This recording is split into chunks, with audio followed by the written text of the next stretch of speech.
Hallelujah, hallelujah, hallelujah, hallelujah, hallelujah, hallelujah.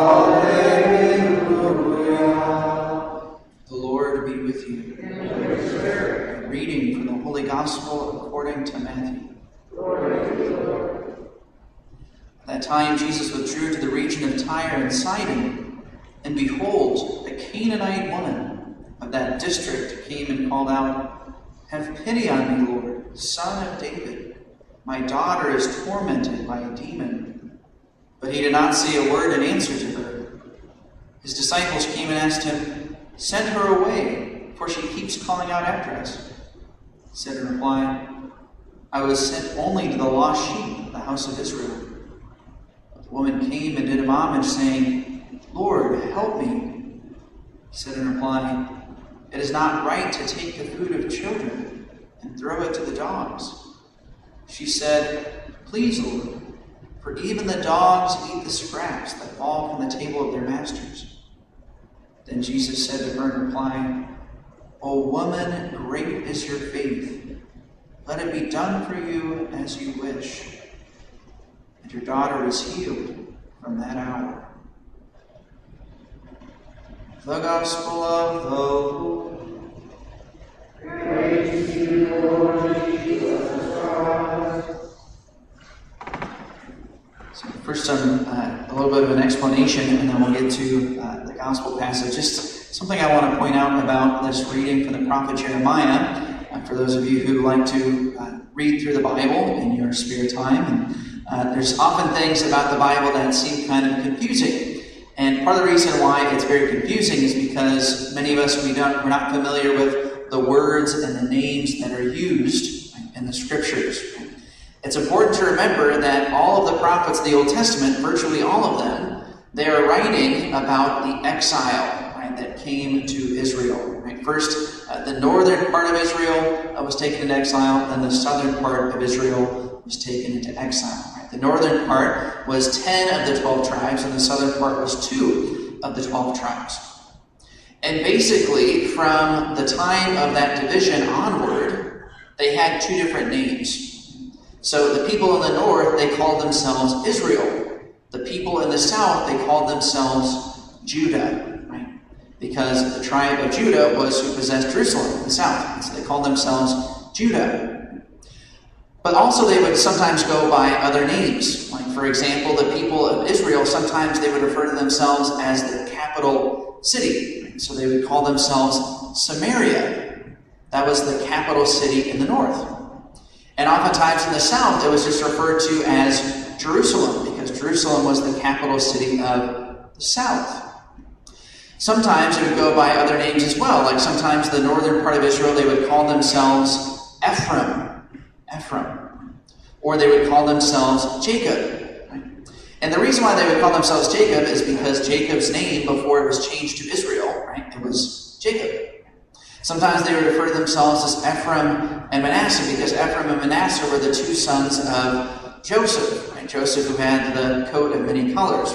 He was the favorite son of Jacob, and famously in the book of Genesis, Jacob basically gave Joseph the same blessing that he gave Judah. So sometimes the people of Israel, in the north, they would call themselves Ephraim and Manasseh, or Joseph, or Jacob.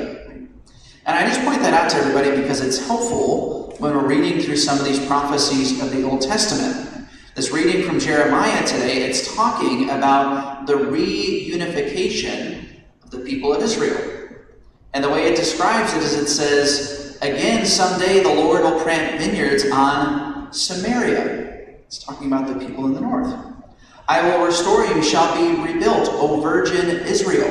It's talking about the people of the north. "A day will come when the watchman will call out on Mount Ephraim." Again, a referral to the north. "And the people in Ephraim will say, 'Rise, let us go to Zion, to the Lord our God.'" Zion is the place in Jerusalem. It's the mountain where the temple was.